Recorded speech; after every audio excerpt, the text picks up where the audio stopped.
The new all-time high. Is it a bull trap or is it not? Well, the people who love that term probably say yes based on the horribly low volume from Friday. But I hate that term. And I'm going to say no, at least not yet, based on a fairly obvious two-step process. So welcome back to the Trade Brigade Weekend Show, where we'll take a look through all of the data points, including those two steps, and we'll build a logical trade plan. My name is Matt, and if you're new here, hit the thumbs up button and subscribe. For additional resources, check out the links listed down below in the description, and stay tuned until the end of today's show. I've got 2 additional trade ideas to share with you that you won't want to miss. With that said, let's jump right into the charts. So kicking things off on the SPY weekly time frame, talking about candle structure and location as we always do. In terms of structure last week, we certainly have a green-bodied hammer-esque style bar, meaning that the open of the candle is here, the close is up here at the top of the candle body, and therefore we know that in the lower wick, buyers must have stepped up to push prices not just to the opening print, but through the opening print for range expansion, and they were able to achieve a very strong close towards the highs of the weekly range. That's absolutely bullish. If we think about location on the bar-to-bar count, notice that we have a higher low, as well as a higher high, and we've finally closed outside of and above the previous week's range. So this really starts to represent some progress from the buyers in the upward direction. If we think about the overall trend count on the weekly, is this a surprise? The answer is no. We have lows, higher lows, firm higher lows, firm higher lows. It's very possible that this is a set of soft higher lows that ends up holding. The reason I call it a set of soft higher lows is because the daily trend never really flipped to down in this little time period here. It was mostly that deep seek gap down, the tariff gap down that caused the volatility, but no actual daily downtrend, right? So soft higher lows there.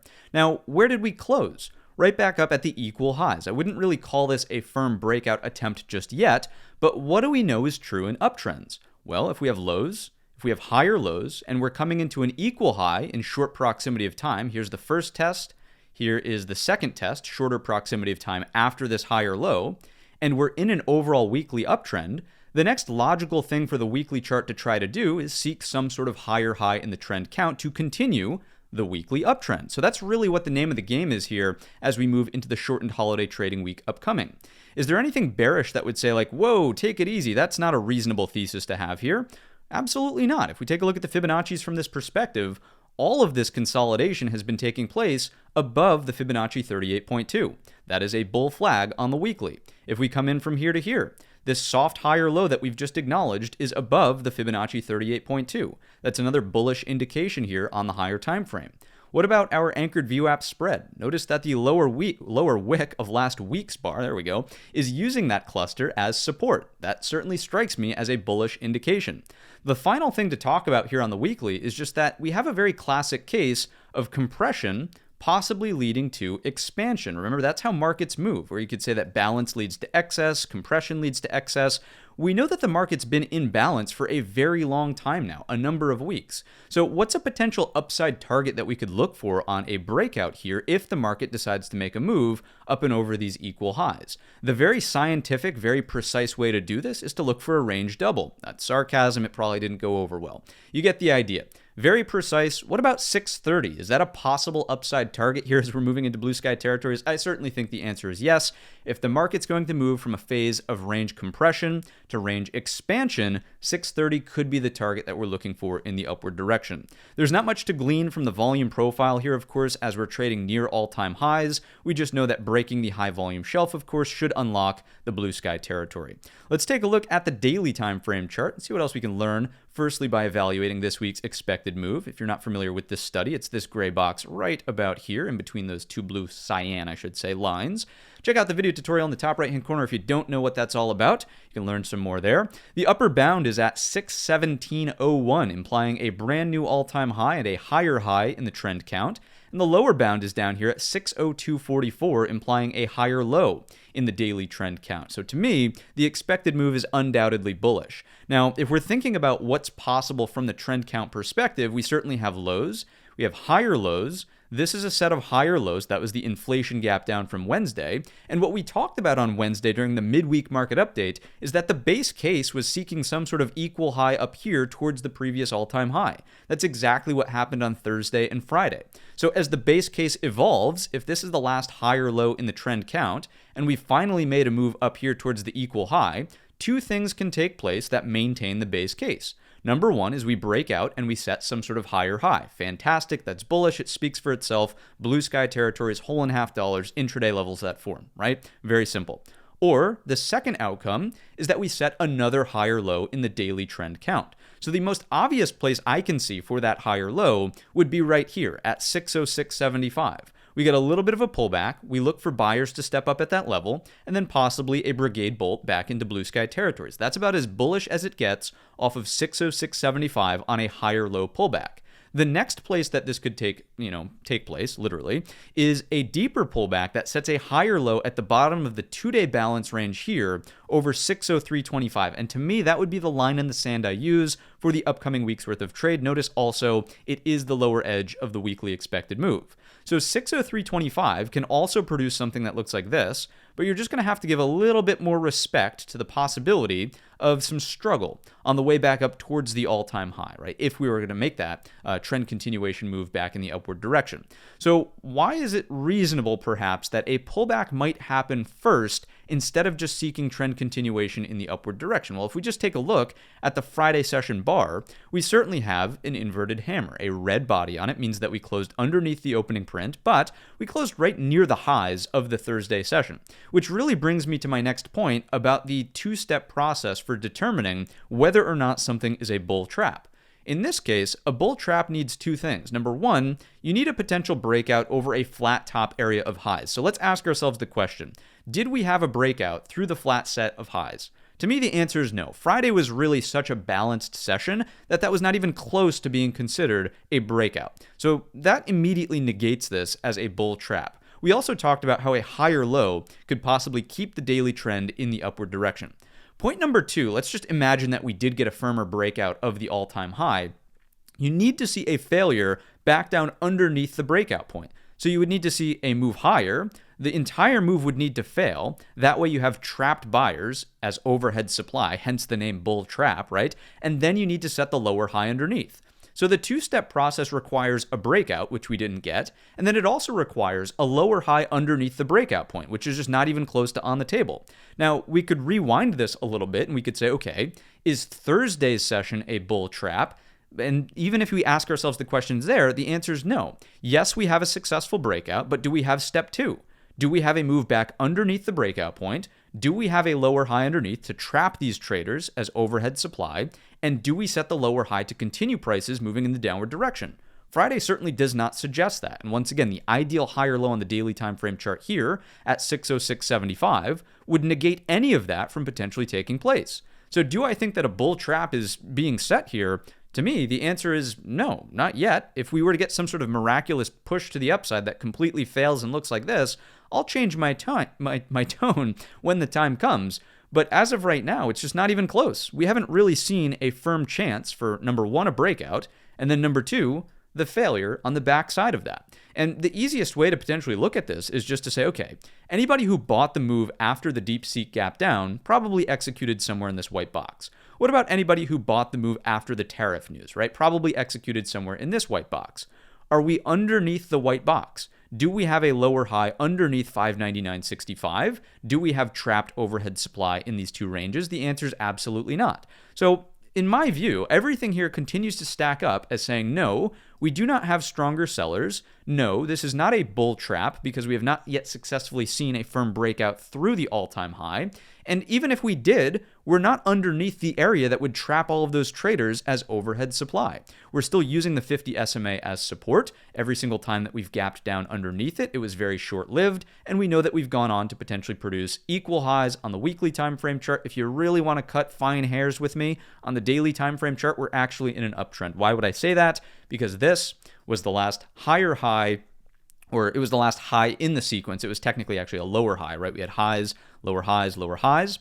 We've gone on to produce a higher high. This is, of course, after a higher low. So is the short-term daily trend in the upward direction? In my view, the answer is absolutely yes. The base case remains up. We have two outcomes to be looking for that align with the base case. We're looking for a higher high and continuation, or we're looking for a higher low, something along these lines here. We know that we have some wiggle room down to about 603.25 with respect to some of these overhead levels if the market's going to grind back into an uptrend there. It's a little bit of a threat that we should pay attention to here. So let's take a look at the hourly time frame chart just so we can see that, right? On the hourly, again, this really speaks for itself. The gap down on Wednesday based on the CPI inflation print was completely bought right back up. You can see in the lower wick of Thursday, we used this 603.25 as support. And then even if you wanted to consider this a pie in the sky double bottom, we're over the neckline, and right now a retest, a Brigade bolt over the neckline, keeps the hourly trend up. This is not only just a daily higher low, but it's also an hourly higher low at 606.75.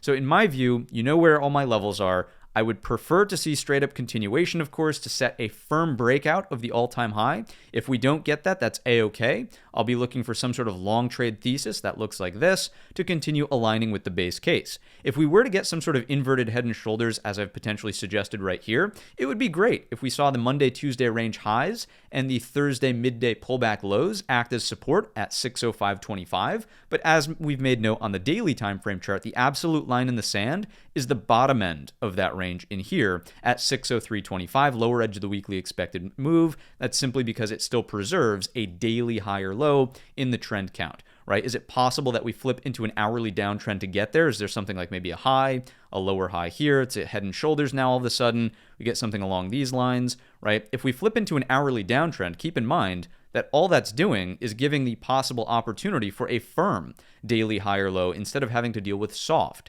daily higher lows where the hourly trend never actually flips in the downward direction. So Matt, what if everything blows up? What if the base case completely goes out the window? What if you're wrong? And what if this is a bull trap here at the all-time high and we never see a breakout? I'd be willing to acknowledge that as a big threat to the base case if there is just no hold here at 603.25. Any movement underneath 603.25, I think now there's the opportunity, and you could call this whatever you want from a pattern perspective. Maybe it's a head and shoulders, maybe it's not, but any lower highs underneath 603.25 substantially jeopardize the base case, and then in that situation, I would be looking for equal low breakdowns to actively seek shorts underneath 600, underneath our daily 50 SMA, as long as we had some reasonable way to participate from a risk reward perspective to our next level to the downside, which of course is the deep seek gap down over here anyhow. That's 595.85, well outside of this week's expected move, so keep that in mind.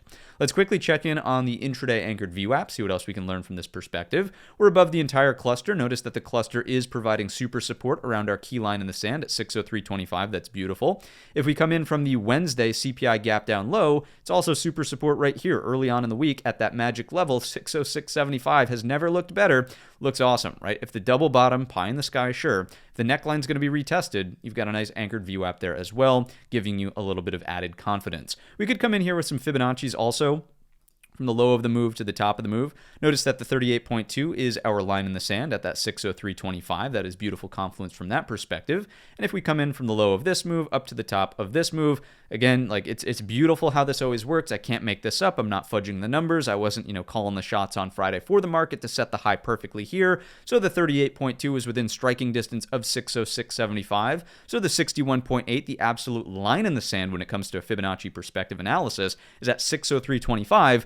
You can't make it up. It's spot on the money. The levels have been validated. I would say there should be a high degree of confidence around the two key areas that we've just described, 606.75, 603.25, and we'll change our tone if this level is breached. Obviously, the upside takes care of itself. Any continuation over here, it's blue sky levels, right? Whole and half dollars, intraday levels that form. Maybe 630 from the weekly perspective comes into view as a target. Over the next couple of weeks, I probably wouldn't forecast it in a shortened holiday trading week with not many catalysts on the horizon. We'll see. There is some scheduled speak from the administration here on Wednesday, I believe. We'll get to the economic calendar in just a moment.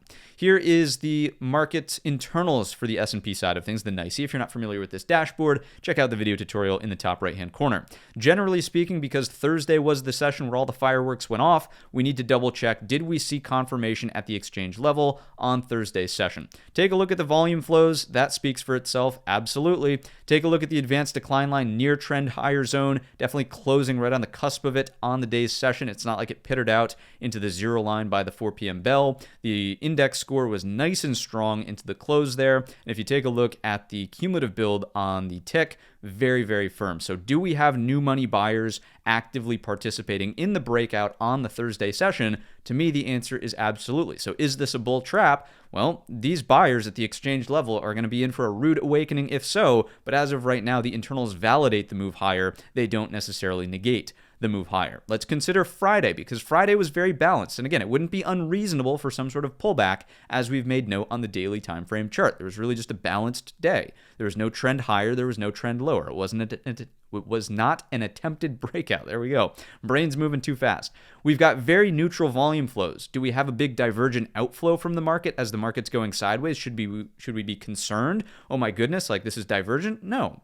Did we have a bearish advanced decline line? I'm not going to sit here and say it's bullish, going sideways up near trend higher zone, but it's definitely not in trend lower zone. The index score closes green on the session and spends a majority of the day over the zero mark, and the tick is completely compressed. It's not a big bearish build here on the cumulative where we should be saying, oh my goodness, this is so divergent. We should have gone out short on Friday. The market's got to collapse on Tuesday when we open back up. It's not the case. It's a very, very neutral read from the market internals as the day literally goes sideways, digesting the substantial breakout from the Thursday session. To me, we have new money buyers who are here. We've had all the reasons in the world, and this has been the thesis for the past couple of weeks, right? We've talked about this.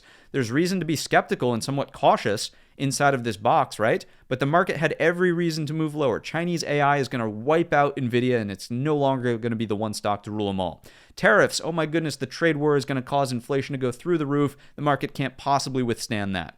We had CPI come in hotter than the expectation. Oh my goodness, inflation actually is here. And yet, what does the market do in all of these circumstances? We've had negative guidance from a number of Magnificent Seven companies through this range as well. What does the market do? It continues to rally in the upward direction. The only time we see intraday action to the downside is when there is an outside catalyst that could not be planned for, right? Which is why we're still using, don't forget, none of this stuff goes away when it comes to position sizing, using a proper stop loss, wider stop, smaller size, right? All of that's still on the table. We could get some, a brand new tweet, a brand new whatever, and the market moves the other way. But for now, sustained selling pressure in this market has not been rewarded on the intraday. Let's finish up the S&P 500 with our ES futures through the lens of the market profile. If you're not familiar with this screen or this chart type, take a look at the video tutorial in the top right-hand corner. What do we see? The thing that I really want to hammer home on this is look at the value area on the Wednesday session after the substantial gap down. The gap down is that white triangle in the A period print that's right where that little hash mark is I just made. That's well underneath the two-day balance that we saw on Monday and Tuesday. The market had every opportunity in the world to not just produce a gap fill reversal, but even just set up value that was accepting lower instead of higher. Values overlapping to up, the point of control is clearly inside of the two-day range. If we look at the Thursday session, value didn't really shift higher with price, but take a look at Friday. Value absolutely accepted higher. If the market was trying to gravitate back towards the point of control down here, the market in theory should have, as it looked over Thursday's high in B period, as we look over the high and come back down into range, what should happen in theory if you have stronger sellers present in the market? Well, if value is down here, if we have a VPOC, a virgin point of control, untested, down below, in theory, you would expect that, okay, we come back in, we tag this level, and then possibly we push in the upward direction. We reassess when we get to that level. Did stronger sellers show up on Friday? I mean, there were a number of liquidation breaks. Let me actually just go back here let me flip this quickly to a 5-minute time frame chart. I mean, not to get overly nitpicky, but look at the morning session in here, right? There was a substantial, I would say, on decent volatility. There's decent tempo as this was taking place. About midday, there was an attempt to take out the low of day and try to find acceptance underneath. Did the sellers really find that follow through that we just mentioned from the market profile perspective? The answer was no, right? Value is completely sideways and higher from the Thursday session relative to where we actually broke down from. When I say breakdown, I'm referring to this, the current low of day basically from Friday. This did not excite or did not entice new stronger sellers to try to get a thin structure retracement into that 606.75. It just didn't happen. So do I see any reason to believe that this is a bull trap here at the all-time high and oh my goodness, the market's going to crash and burn? I'm not seeing it in the S&P 500. And you can just use those very simple 2 steps that we talked about in the very beginning. You need, first of all, a firm breakout. And then second of all, you need to set a lower high, trapping overhead supply underneath the breakout point. We don't have either of those 2 things yet. And even if you want to use Thursday's session, right? Say that the breakout point was here. Sure, you have the breakout, but do we have a lower high underneath the level yet to call this a trap? The answer is no, right? Let's move along to our good friend, the QQQ nasty NASDAQ. Let's bump this up to a weekly time frame chart, and let's see what's going on in this side of the market. So we have ourselves a balance range, just like we talked about over in the S&P 500, and this could lead to a period of range expansion. Let's not forget our core components, though, our core two pieces of analysis when it firstly comes to the weeklies: candle structure and location, bullish, probably more bullish than the S&P 500. Reason being is that the candle body is much larger. We've still closed at the highs of the range here, and we've closed more substantially over the top of the two previous weekly bars, even three previous weekly bars, right at literally the all-time high here. So in the weekly trend count, that of course is bullish on the bar to bar, but we still have lows, higher lows, higher lows, higher lows, soft higher lows happening in here, and we're right at the equal high. Is it possible that we could say that this to this is actually a weekly higher high? I might go out on a limb and actually say that, noting that on the daily time frame chart, specifically in the QQQ NASDAQ, we did have more of a severe potential downtrend happening there. Now, remember, we didn't want to be aggressively bearish as long as we were over this previous retest level, so we never actually actioned on that daily downtrend. But for all intents and purposes, it's very possible that in the trend count, if you want to be sort of algorithmic about this in the way that you're defining things, this is technically a weekly higher high. So is that bullish for the weekly trend? Of course it is. What does it mean? It means that we can possibly afford even a weekly higher low. Now, I would doubt that you get a daily downtrend here to form a weekly higher low before we get some sort of attempted break through this as like a firm higher high attempted breakout. But the point still stands is that there's nothing bearish to say about the weekly time frame in the NASDAQ. We could take a look through the lens of course, our Fibonacci's from the bottom up to the top. This never even tested the Fibonacci 38.2, which is a loose confluence with this area back here.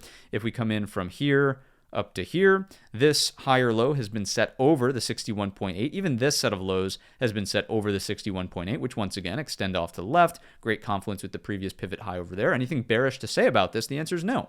We're really just looking for that upside continuation. Let's take a brief glance, over at the QQQ anchored VWAPs on the weekly, and you can see the lower wick still uses this as an area of support. To me, that is absolutely bullish. Let's take a look at the volume profile, and we'll see that there's really nothing to make note of overhead. We're at the high volume node. Maybe we've even closed over the high volume node here, and it's nothing but blue sky territory up ahead. Let's drop it on down to the daily time frame chart. Back to the NASDAQ, please. QQQ, there we go. What do we have in terms of weekly expected move? Notice that we have the upper bound at 546.93, implying a brand new all-time high, a higher high in the trend count. And we also have 529.58, implying a higher low in the trend count on the daily time frame. Is the daily trend up? Yes, absolutely it is. We now have lows, higher lows based on both of the news catalyst gap downs. This CPI gap down still holds the daily 50 SMA. It holds this low from the Friday pullback of now 2 weeks ago. And notice that we break out more firmly over these highs. You could even use these highs right here. There's much more of a breakout in the QQQ, which leads me to my next point. Is this a bull trap in the QQQ? I mean, come on, look at Friday's session here. Is that a bearish inverted hammer like what we saw in the S&P 500, suggestive of a pullback?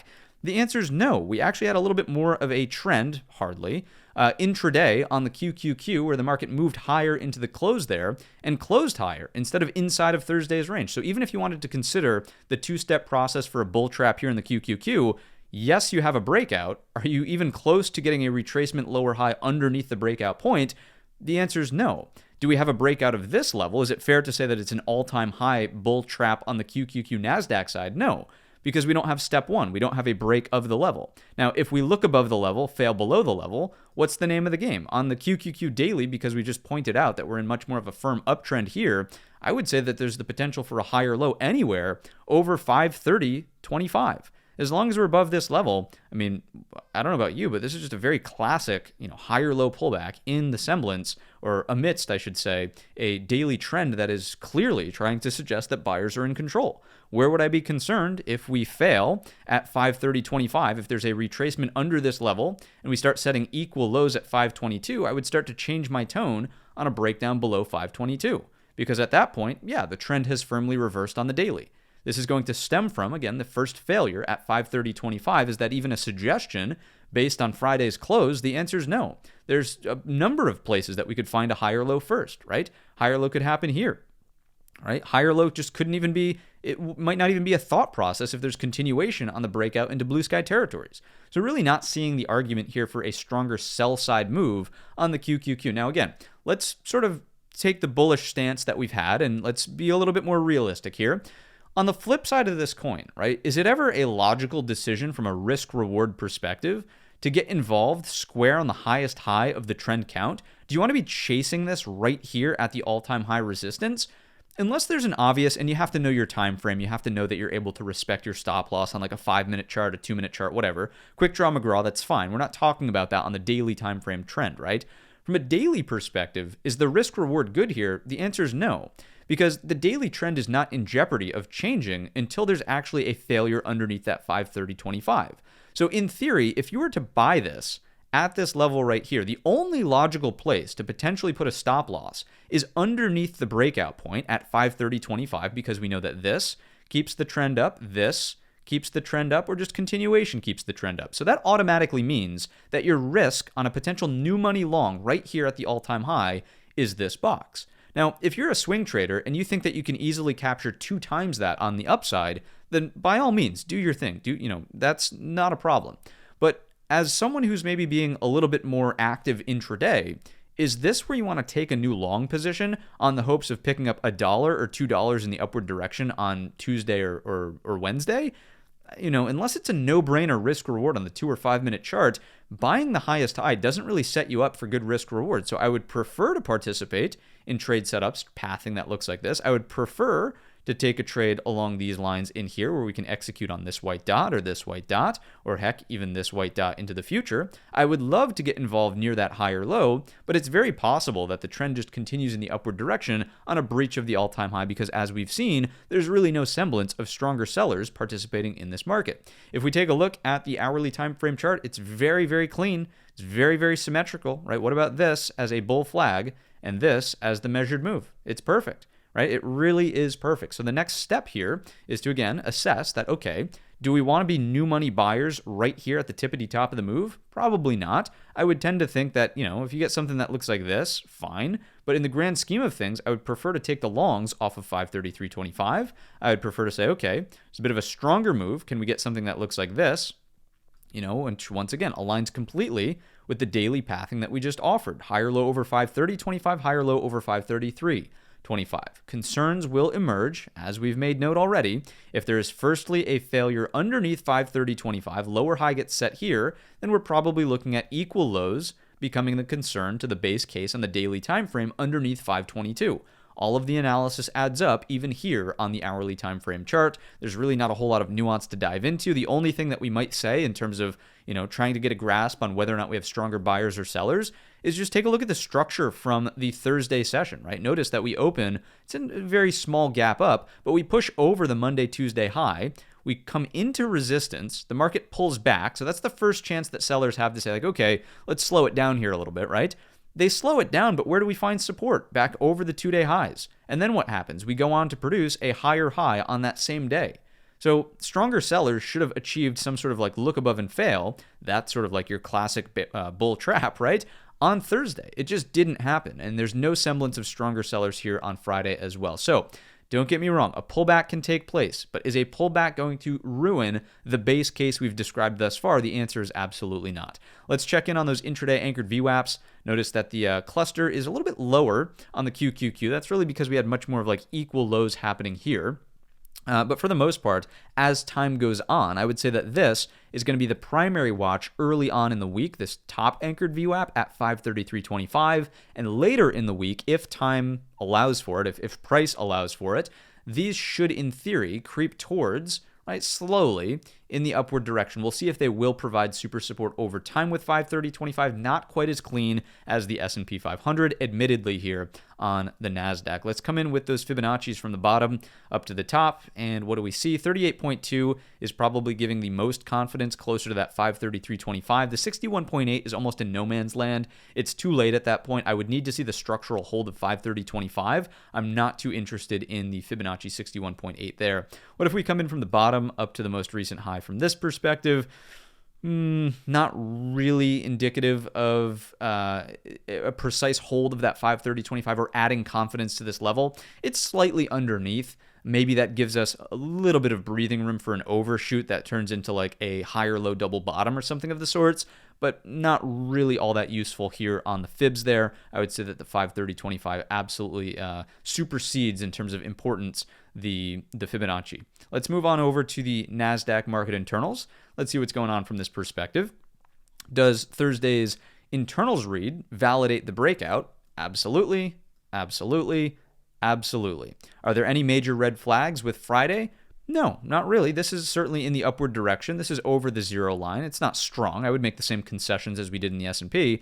And the cumulative build down here is pretty much flat as we come into the day's close. Because there's a little bit more of an uptrend that was happening on the Friday session out of the NASDAQ in particular, I might be willing to go out and say like this is mildly divergent, definitely not to the degree of, oh my goodness, this is a big massive short for the NQ, but considering that this was more of a trend instead of a balance, it would have been nicer to see some of these internals stronger, notably the tick in particular. This does look better than the S&P here, at least in terms of volume flows and commitment at the exchange level. Let's get on over to the NQ market profile, see what else we can glean from this perspective here. I would just continue to reinforce the ideas that we were talking about over on the S&P, where Wednesday's gap down on the hotter than expected CPI print finds acceptance value area-wise and point of control-wise back inside of the 2-day range. If we take a look at Thursday's session, value is technically lower in the profile, but once again, we have Friday sort of confirming or in an essence trying to get that value to progress in the upward direction with price. I would say that the auction has ended in the proper fashion at the Thursday high and Friday high. However, the Friday low is poor. Friday's low is poor and lacks material excess. I would expect that again with maybe that mild bearish divergence from the internals on the NASDAQ side of the exchange. Watch your Friday's low on the NASDAQ. If that gets taken out, I think that could trigger the pullback, but once again, that's probably all it is. It's a pullback until proven otherwise, in which, this is exactly what we've just described. A pullback underneath Friday's low probably gets you to here, 533.25, if not the Holy Grail level, which is at 530.25, our line in the sand, as we previously described. Let's get on over to the Rusty Russell and see what's going on with the small cap side of the market here. Let's go to a weekly time frame chart so we can disappoint ourselves with, not really a great look here, right? Let's clean up the drawing set. We know that we have this breakout level, another week inside of the previous week and underneath the breakout level. So really not that constructive in terms of bringing in an improvement from the higher time frame chart. I would say that yes, it is technically still a hammer candle here. It is a red-bodied hammer, so although the buyers did respond off of the lows of the week, they were unable to recapture the opening print and expand range in the upward direction. It simply did not take place. So little disappointing here. There's still the possibility of some kind of head and shoulders. I'm not going to go out and say that it's that exactly yet. I would probably need to see some sort of breakdown of this trend line, some sort of test to this equal set of lows back here, but it is a threat that we should acknowledge out of smalls. If we take a look through the Fibonacci perspective, there's a couple of them. This is the bottom of what defined the range to the highs. We're still kind of resolving no man's land. No man's land is always between the 38.2 and the 61.8. There's not much to say about the chart as it's inside of this range right here. If we start getting price acceptance above, then of course that does two things. It gets us over the Fibonacci 38.2 out of no man's land, but it also gets us up and out of this breakout level that we've been referencing, which really has set up the left shoulder of the head and shoulders we've just acknowledged anyhow. So watching very closely still, 227, but there's really not many assessments to make here. We can come in from the top side to the bottom side, and in this sense, we're almost producing some kind of bear flag consolidation if you were to look at it through this lens. Ideally, the sellers would have kept price, though, underneath the 38.2. It didn't quite happen, but it's not like this is bullish, getting acceptance over the 61.8 for a retracement up to that 245.18. So a lot of work to be done from small caps if they are going to participate in any sort of rally. We can check in on the anchored view apps. We're still getting that pinch between the cluster, and we'll learn something when price gets out here or when price gets down here. It's been 4 weeks, basically a month at this point, where we have not really had a lot to say about small caps on the higher time frame. Let's drop it down to the smaller time frames and maybe see if there is something to say. Unfortunately, the answer is going to be no. We just have a weekly expected move that is completely contained within inside of These previous ranges back here, we have 230 on the top side, and on the bottom side, we have 222.07 basically.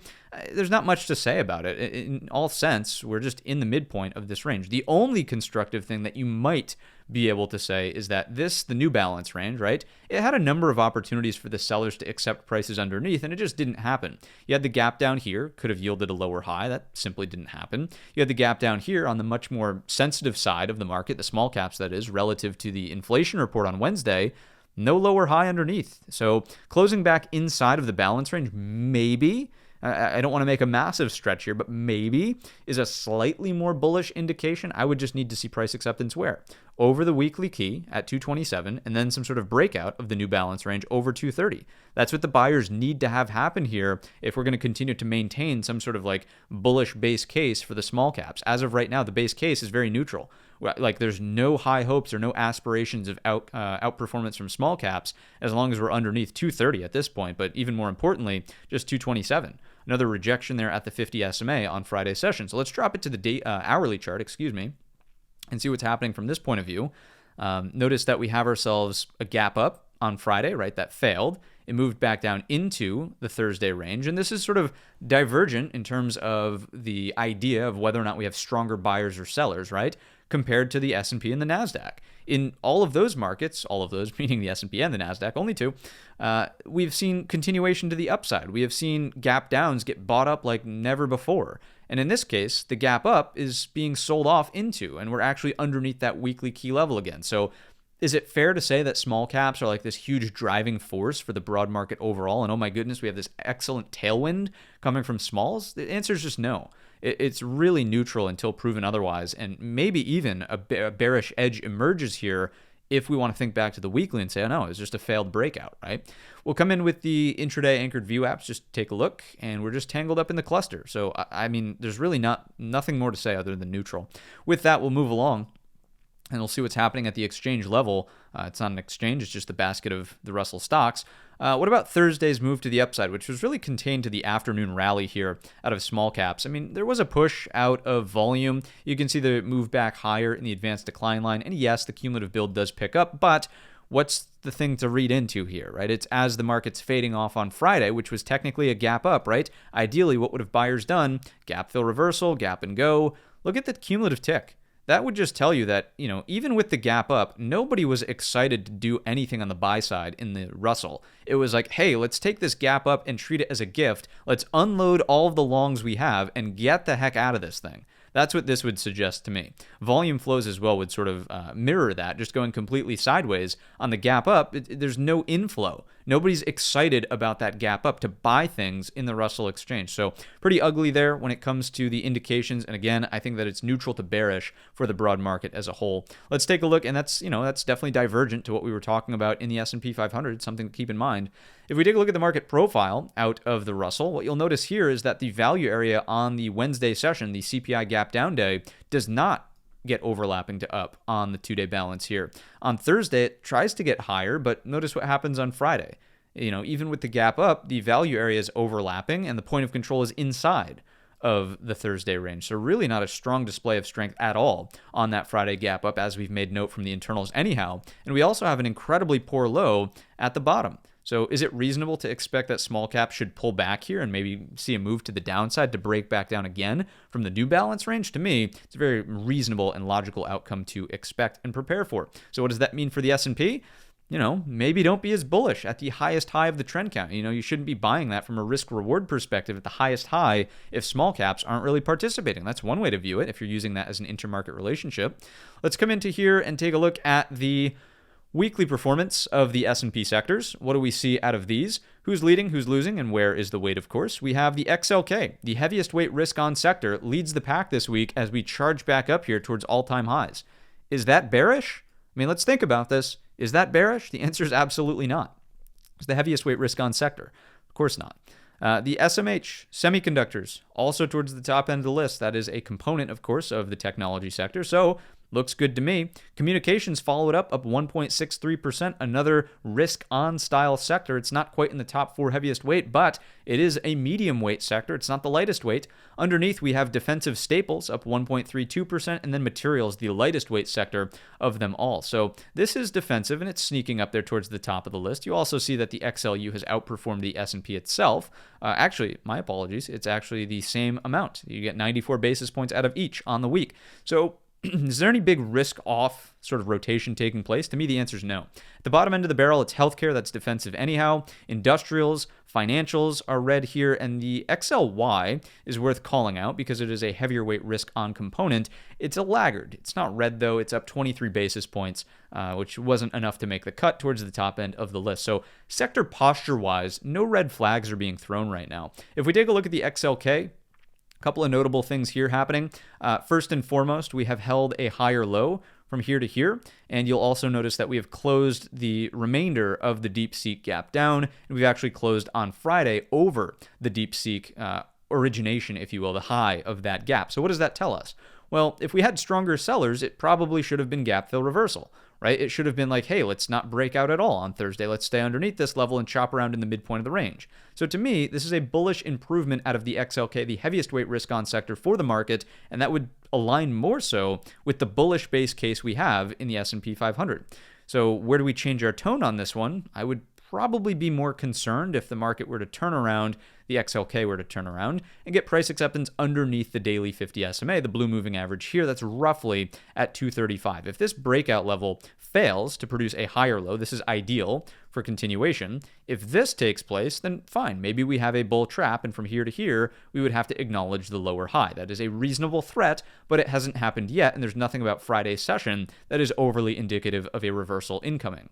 Let's take a look at semiconductors. The only thing that I'm concerned about here is the fact that this is not really pushing into its gap as aggressively as something like NVIDIA itself, and it's primarily due to the weighting. If you were to take a look at AVGO, which is a heavyweight component of the SMH, this has done absolutely nothing. I mean, it's recovered a little bit from, I shouldn't even say a little bit, quite a bit from the DeepSeek gap down, but it's not aggressively trending on an intraday perspective. If you take a look at a different ETF like the SOXX, you'll notice that this is completely underneath its DeepSeek gap, right, from this area over here. So there's a little bit of work that needs to continue being done in the semiconductors ETF if this is going to continue to add fuel to the fire for upside in the broad market. However, I would just continue leaning into the idea that, okay, we have ourselves the balance range. We know that we've been in this range for a very long time. What needs to happen here if we're going to maintain a bullish stance?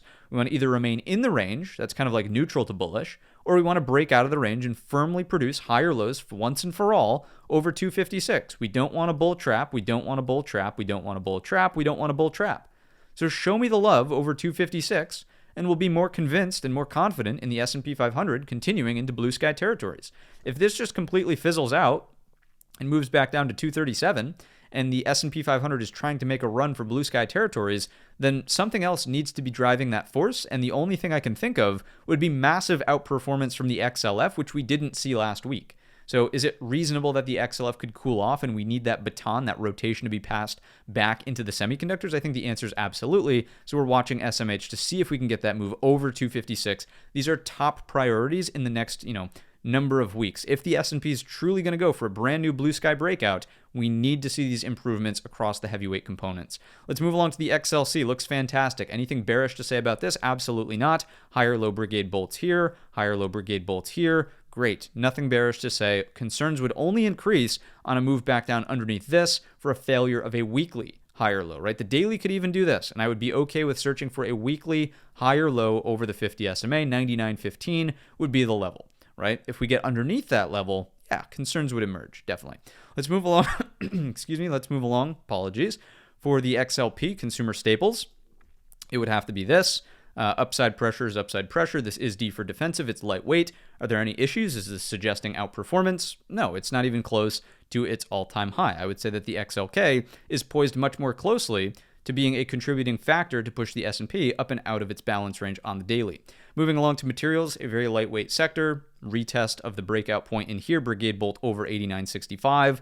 Looks A-okay. If we can hold it, great. Looking for more thin structure retracement. Upward pressure is upward pressure. If it breaks down, it's not the end of the world. It is the lightest weight sector. Moving along to utilities, very similar, very similar. If we were to make a new swing high over this 80.25, great. Upward pressure is upward pressure, as long as it doesn't lead the S&P 500 to a blue sky breakout. And this is, I guess, one of my main takeaways, or one of the main pieces of information I would wish to impart upon you, which is like, if the S&P breaks to blue skies and utilities are doing this and the technology sector is sideways in its balance range, then by all means, like, it is not a time to be buying the blue sky breakout in the S&P.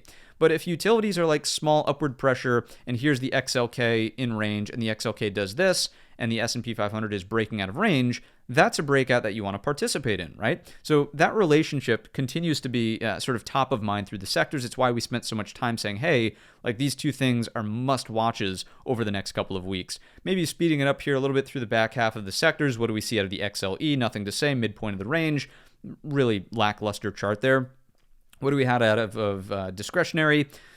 Maybe some improvements over 227.50. If we could get this acceptance up here, that would help the S&P. If we get down here, it's a little bit more of a threat. I'd be much more concerned if we were to take this low out. That would be like, whoa, probably coming from Tesla. But to get it underneath 219.75, you're probably talking about Amazon as well starting to slip. So watching that very closely, that would start to suggest weekly double top. Big concerns would emerge if we were to break underneath that 219.75. We're not there yet, but it is a little bit more of a iffy chart here relative to the XLK, which clearly had some improvements last week. Here's real estate. It's a nothing burger for the market right now. Maybe rejections underneath this level. Keep some pressure on, but it's a lightweight sector. XLV, healthcare, it's a heavier weight sector, but it's D for defensive.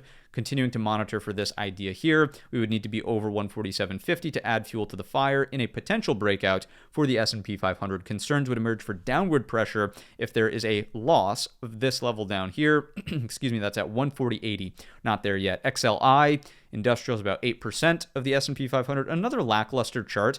I would say that this one is neither bullish nor bearish for the market, right? Maybe you have a lower high, but you also have a potential higher low. You get range compression from this perspective right here. That's a possibility. So looking for the resolution, like what side of 138.25 do we start spending more time on, underneath or above? If it's underneath, respect it as small downward pressure, but for the most part, it is not a glaring or raging daily, weekly downtrend. It's just not there yet. Moving along to financials, the powerhouse of the S&P 500 over the last little bit. Notice it's cooling off. It's putting in some consolidation. It's no longer trending cleanly in the upward direction like here.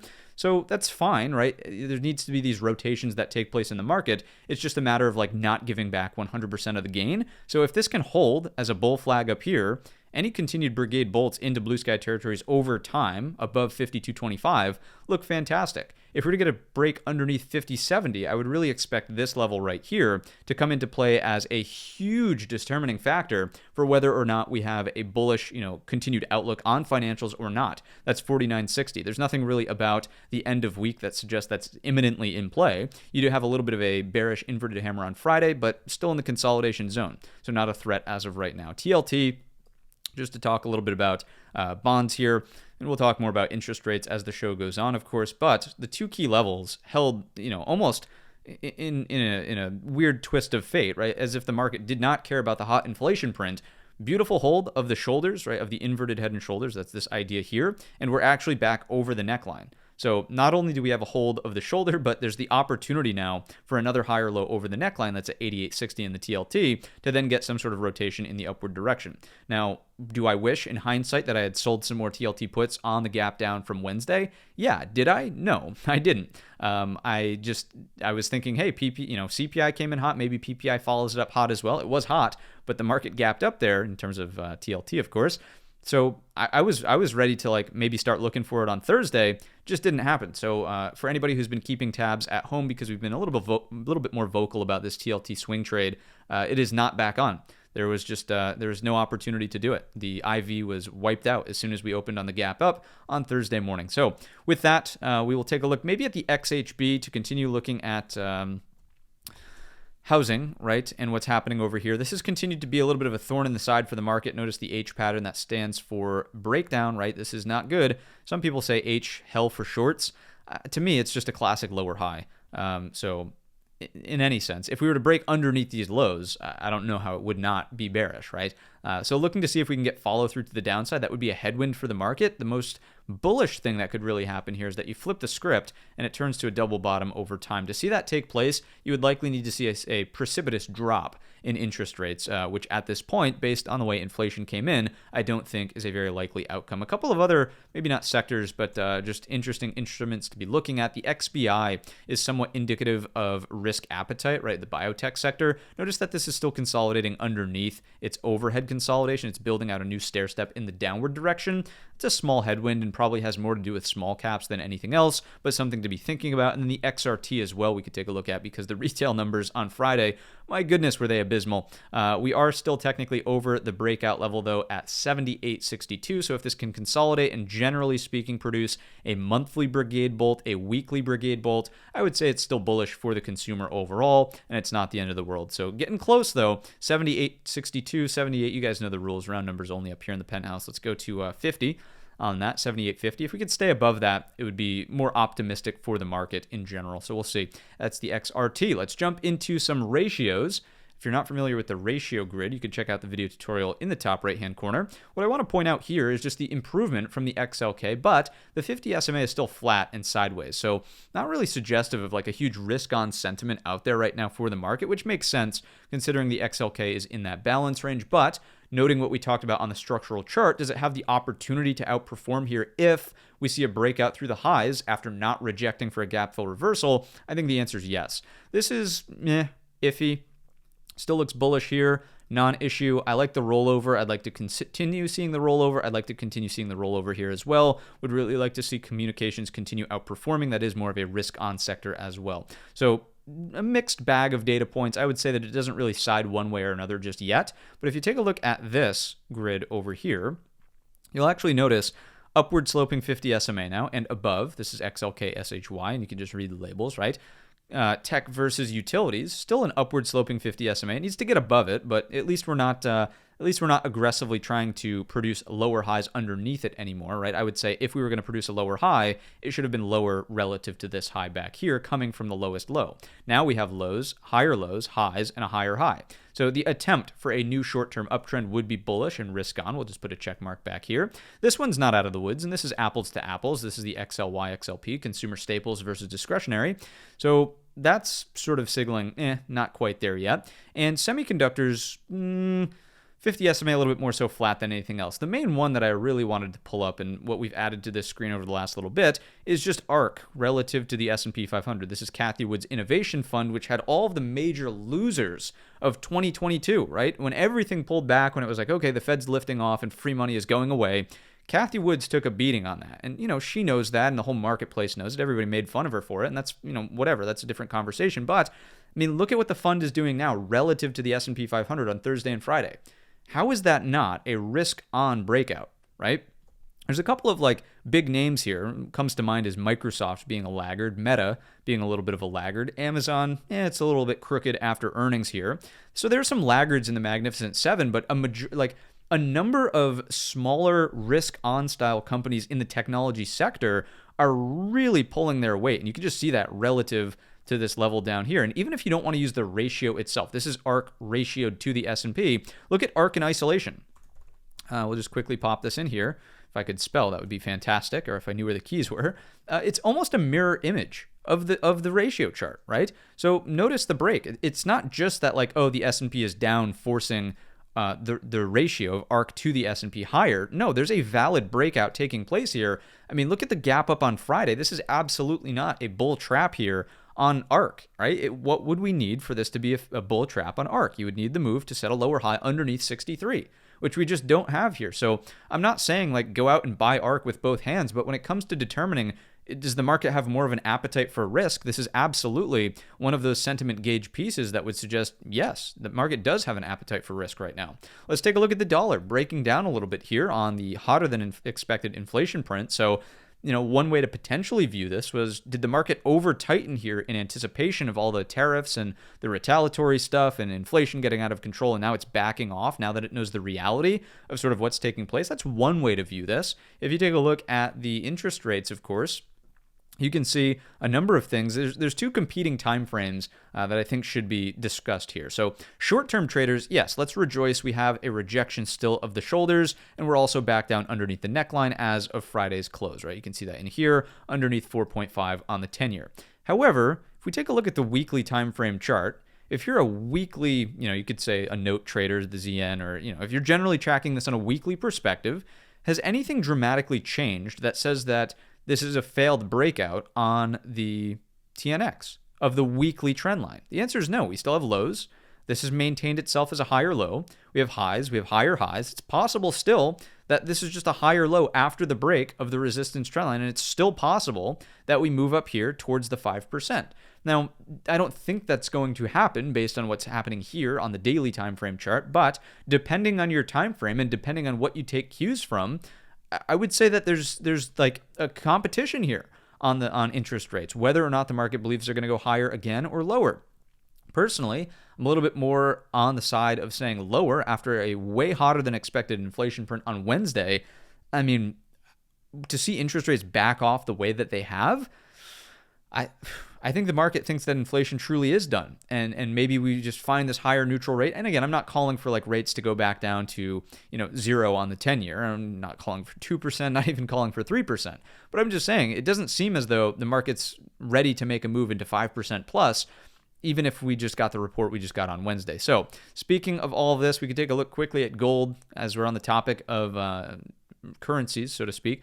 Notice that gold is pulled back here. And there's this big talk. I honestly have not looked at the chart. Let's do this together.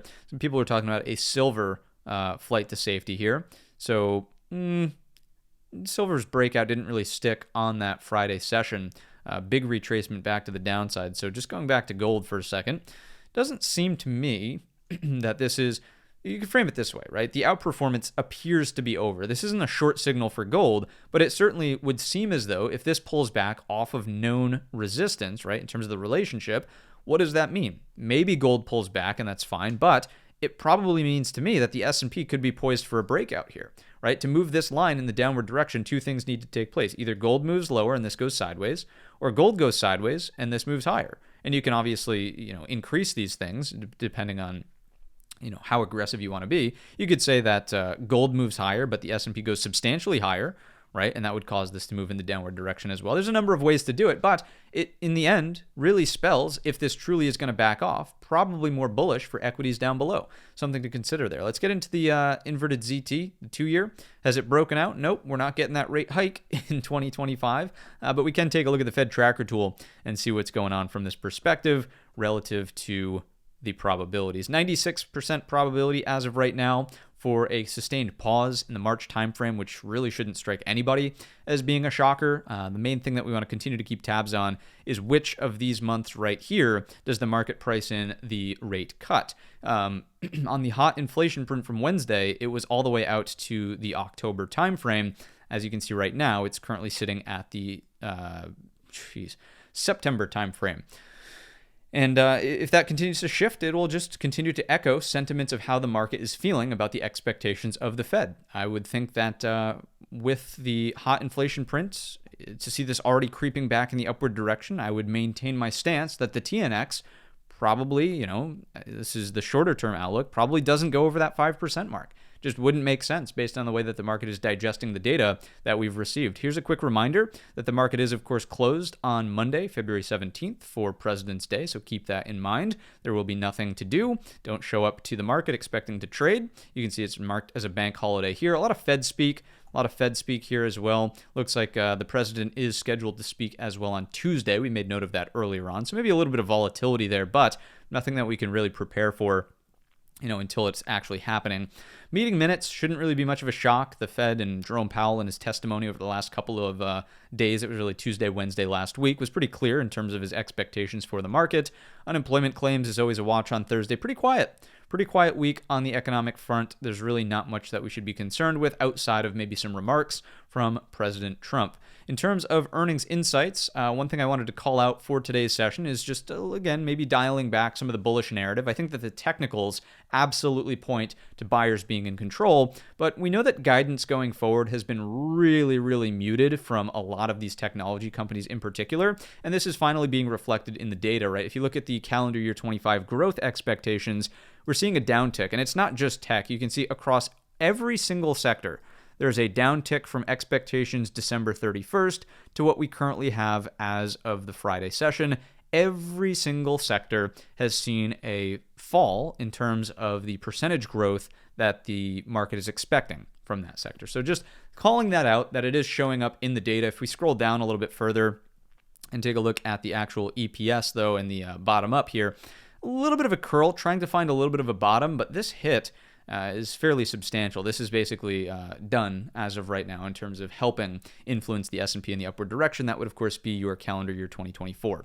As we take a look at the where is it? There it is.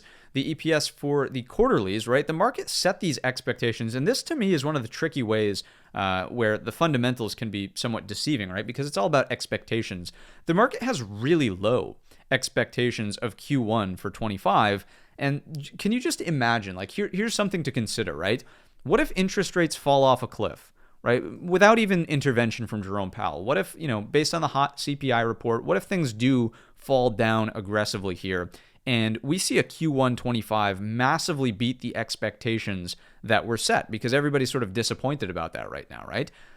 Well, if that's the case, then the market's going to rally ahead of the next earnings season, obviously, to reflect that because the market's not silly. It's not going to wait for, the CEOs to start saying, hey, things were actually better than the expectation, right? It's going to be priced in.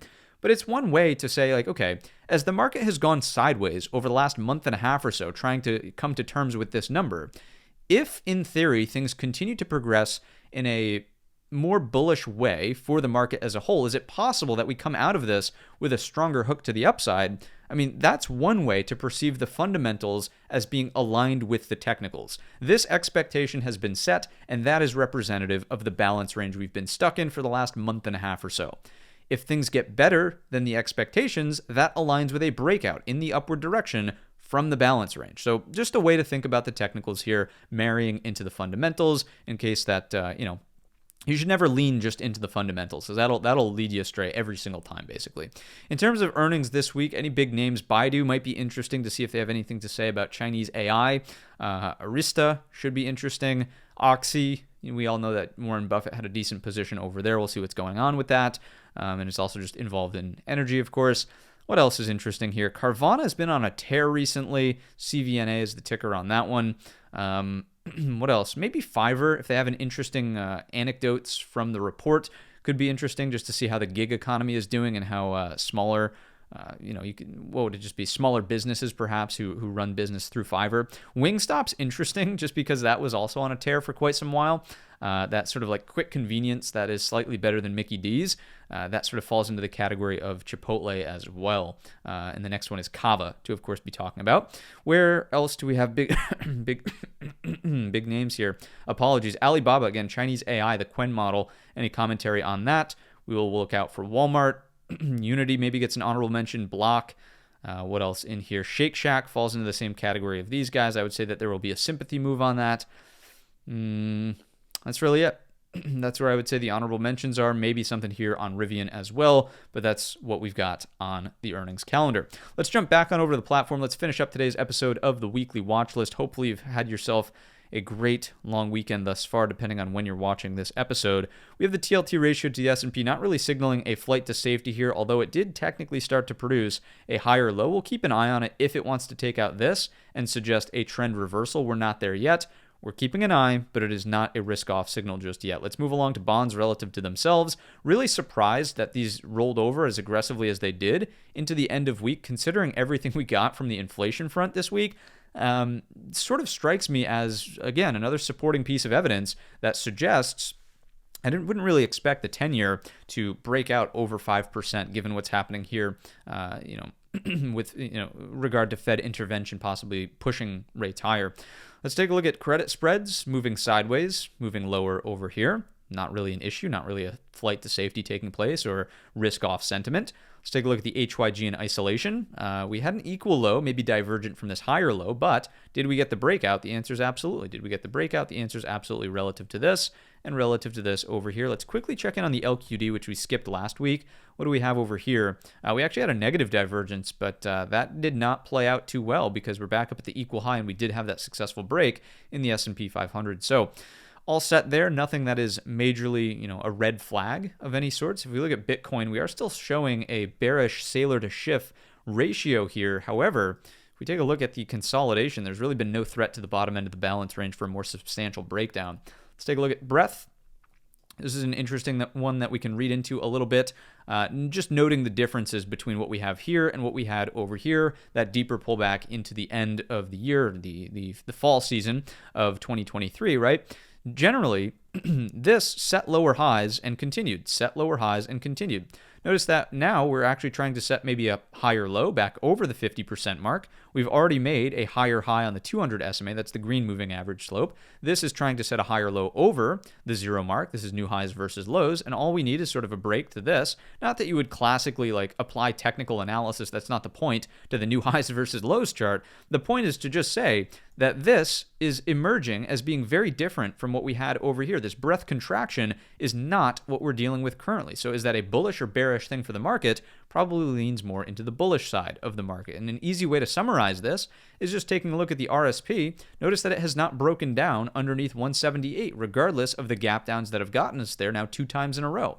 It's still off of its all-time high, and I'm not sitting here saying oh my goodness, everything's fine and dandy. It would be nice to see a move to the all-time high, but the whole point of having a cap-weighted index is such that the heaviest weight components outperform and cause the market to move towards, to the all-time high. That's where you get that outperformance from. So, am I shocked to see that this is mildly divergent from the weighted S&P? No, absolutely not, especially considering things like energy going sideways in a range. When we consider materials doing sideways, if we consider real estate sideways, healthcare got massively beat up, right? That's really what this was over here. The fact that this is more so, trying to hold a new set of higher lows strikes me as being somewhat constructive, as a matter of fact. Let's move along to the QQQE, which is going to be very similar in the sense that you can see, sorry, take it back. It's not similar because this actually did break out to a brand new all-time high. I mean, come on, what is this a breadth issue from the market perspective? No, absolutely not. QQQE breaking new all-time high. There you go. Dow Jones Industrials versus Transport still divergent. They always are. It's not really been a helpful data point. If we look at the VIX relative to its floor, it's at 15. There's been this floor for a little while now in the VIX. If it breaks down below it, I would imagine that fuels the fire in the upward direction. If there's some sort of spike back up towards that 2050, it's just a matter of how quickly does it fade. Does it fade or does it get worse up towards 40? If we take a look at the all-important VVIX and then the vol futures, that's really the all-important spread. Notice here that we've got this same floor, and if we get acceptance over 120, that's a different story. Does it seem like this is likely at all? Let's take a look at the volatility futures. You guys know this has been the holy grail of the charts the past couple of weeks ever since we've implemented it. I mean, you can basically discount this line. These futures expire, I believe, in, let's go to VX Friday. They expire in 4 days. Yeah, so midweek there.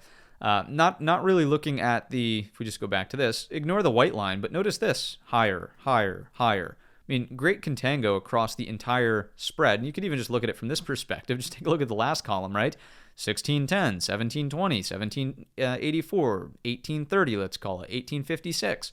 We're not even close to a backwardation across any of these. I would say that the closest one might be the furthest out, right, which is, visually represented by this being closest to the 0 line. But what direction is it trending? The market's more comfortable with volatility versus uncomfortable, which is technically bullish for the market as a whole. If we take a look at skew, just because we checked in when this was making the brand, this is an all-time high on the skew, it's backed off from that, and it certainly has a lower high. If this rolls over, and it doesn't have to trend in any particular way, but if it does roll over, it just means that there's less tail risk being priced into the market right now, which is technically bullish when money managers are like, okay, everything's fine and dandy. We don't need to have all these big hedges on, right?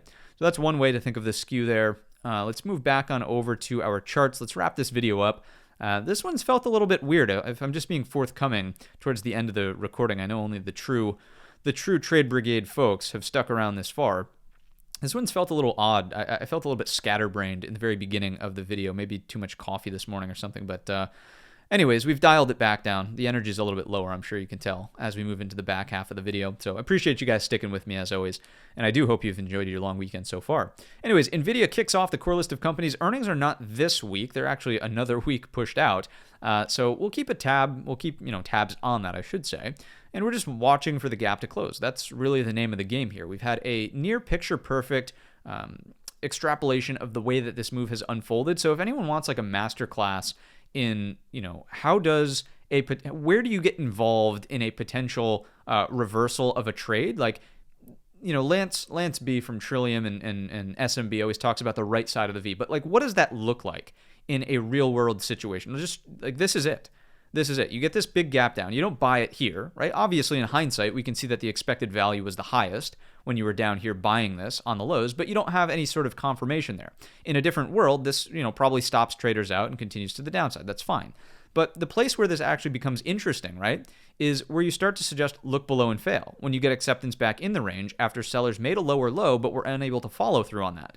Okay, you don't want to take this entry, you don't want to take it in here, then you look for the break over the highs. Okay, you either took the break of the highs, and that was fantastic, or you wait for the Brigade bolt over the breakout point, that retest right at 129, perfect example of another long opportunity. Oh, that one wasn't good enough for you. You had the same opportunity on Friday, just on a more micro scale up here, right, over 134.75, this equal high. So NVIDIA has really been a great example, a great case study of exactly these concepts. So, yes, there's some struggle with the intraday execution in here. Absolutely. I would certainly be forthcoming about that. It was not easy in these areas there. But in terms of what should happen and how to follow a reversal, I think NVIDIA has been a great example of this over the last couple of weeks. So anyways, that ends my spiel about NVIDIA and how great the chart looks. I would say that anything that looks like this continues to close the gap, 141.75. Concerns would emerge if this turns into a head and shoulders, left, head, right, underneath the neckline, kiss it goodbye, retargeting the bottom end of the range, look above, and fail also as well into 115.50. Moving along to Microsoft, let's take a look at the daily chart because this is just abysmal. Looks horrible, looks ugly, it's not trending. We're underneath the cluster of moving averages. It's been that way for a very long time now. You've known that we've had very minimal things to say about Microsoft in here.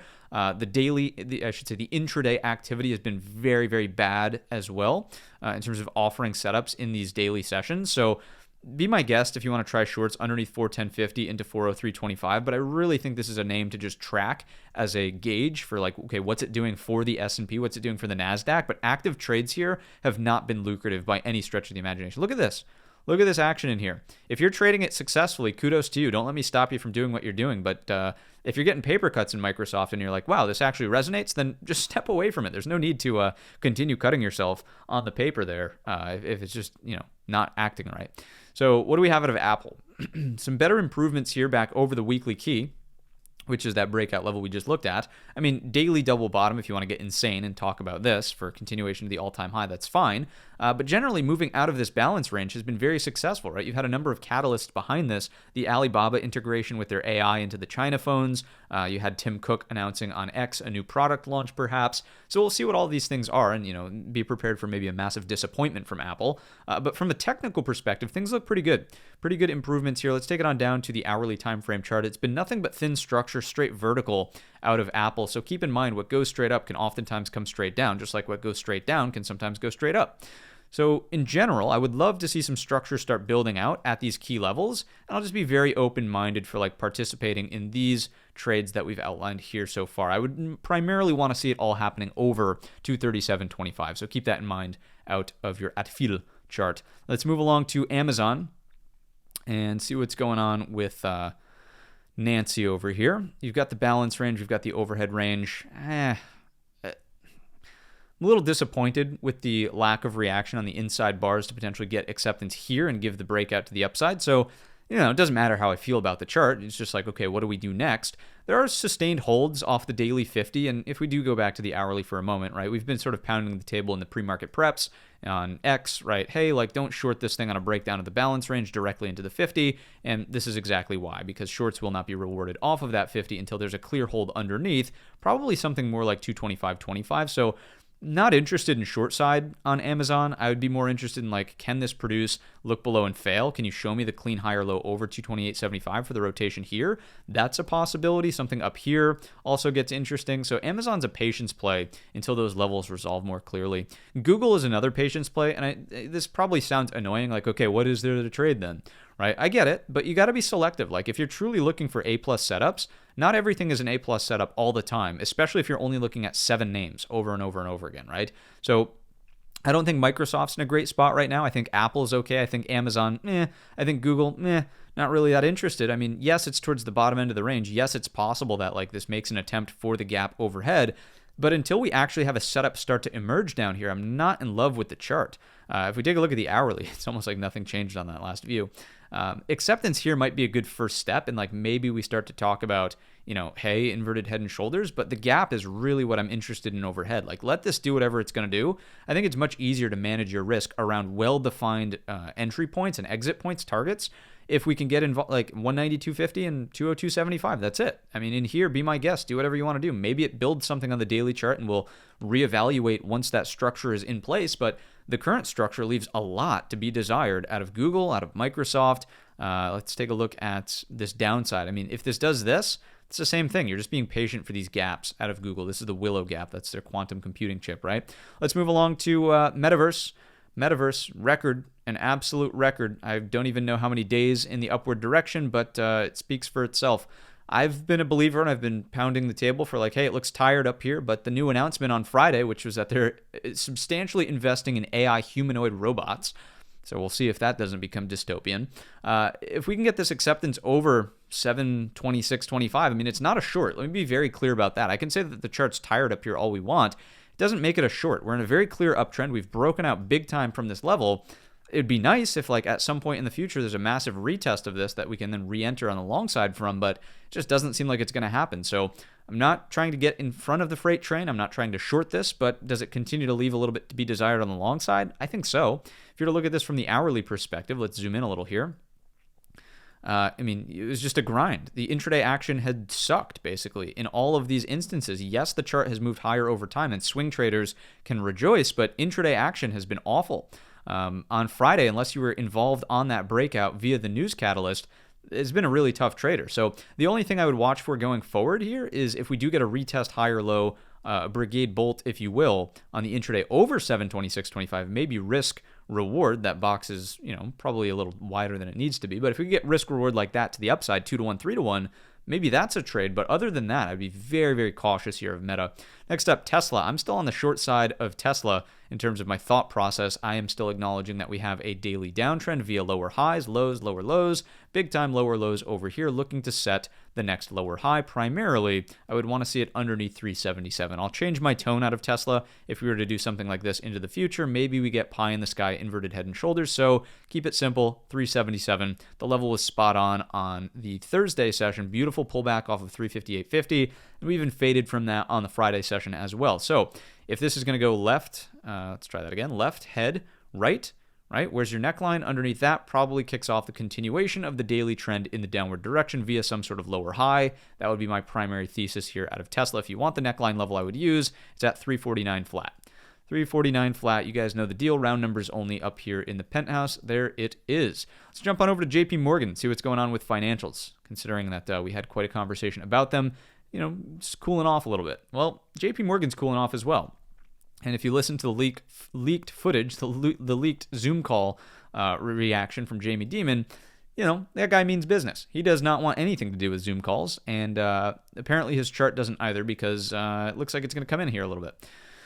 Failed breakout through the all-time high. This to me starts to actually become a little bit more like, you want to talk about a bull trap. This is a bull trap, right? Where you actually actively had a breakout trying to happen, and then you fade off after a lower high into the afternoon. So we'll see if we can't get a little bit more of a pullback out of JP Morgan, which would just continue to look neutral for the XLF as a whole, which once again reinforces the importance of needing to watch your XLK into the coming weeks worth of trade. So 277.50 and 270 defines your range. If it's just consolidating sideways, like, let's not get aggressive and say like, oh my goodness, it's a failed breakout, it's got to go to zero.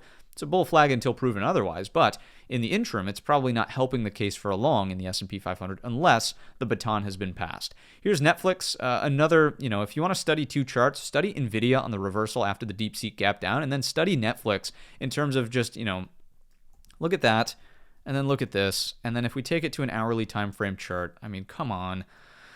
Oh, it does not, like, this belongs in a textbook. I'm going to write a textbook about the Brigade Bolt, and it's going to feature some other traders, you know who they are, and we're going to put this in there. Because, I mean, what more could you have asked for? The top end of the balance range, acting as support, and then an intraday Brigade Bolt as well over the most local high, this one back here.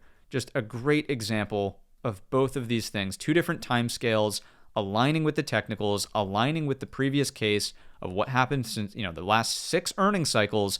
Beautiful. If you've made money on Netflix, shout out to you. Make sure you pay your Netflix subscription. Otherwise, you're jinxing the chart. You don't pay your Netflix subscription, you're asking for a gap fill. All right, I've got 2 trade ideas for you, and then we're out of here. Let's go CRWD. Let's see what's going on with CRWD, Matt. There's the D. There it is. 3-bar play. Bullish 3-bar play as of Friday's close. Look at the inside hammer. If we break the equal highs, it's a blue sky breakout. When I talk about names in the technology space that are outside of the core list, like Microsoft, which has been a laggard, Amazon looking like it's cooling off a little bit, Google looking a little bit rough, right? CrowdStrike is something that comes to mind. I mean, look at this thing. It's a clean uptrend. It's been breaking out. Remember the debacle with when they literally shut down the entire internet for a day, right? That's all been retraced and some. So you want to talk about like the ARK Innovation Fund doing well. It's these, I wouldn't say lesser known companies because, I mean, a lot of people know about CrowdStrike, but look at the chart performance. That's really, really solid here out of CRWD. So liking that. Inside bar play, there's really not much to comment on, just looking for blue sky continuation. If you take a look at the hourly time frame chart, if I could get the zoom tool, please. Thank you very much.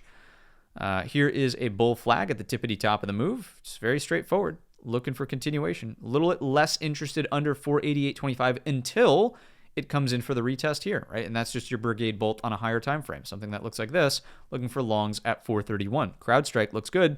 Let's take a look at RDDT, earnings candidate from the end of last week. However, I think that it's not done, and it wants to give a regular trading hours retest, Brigade Bolt here, off of the 181.85. We talked about this pre-market when it was flirting with the level. If you take a look at the pre-market side, let's throw these on over here. You can see in the pre-market on earnings, it went right to the level, 181.85, and then clearly responded right off of it to the upside. So looking for that intraday opportunity to see if the regular trading hour session is going to give the buyers a chance to get involved, and I would like to be involved with them off of that 50 SMA for a retracement back in the upward direction, continuing the Brigade Bolt in the upward direction, ideally seeking the all-time high, if not a blue sky breakout over time. This could turn into a swing trade idea. Amidst a market that's been very neutral and sideways, it has happened to have a quite clean trend in the upward direction. Earnings are in the rearview mirror, making it a little bit more palatable, if you will, from an options implied volatility perspective. With that, that's all I've got for you in today's episode of the weekly watch list. Again, it felt a little kind of off there in the beginning, so I appreciate you guys sticking through to the very end. If you made it here, let me know what you're doing on this fantastic long holiday weekend. Hopefully you're enjoying it, and we can pick it up on Tuesday for the morning episode of the Pre-Market Prep. We hope to see you back here on the channel, 8 o'clock Eastern Time, as always, for the pre-market game plan, and we will send you on your way. Have a fantastic trading week, and I will see you in the next one.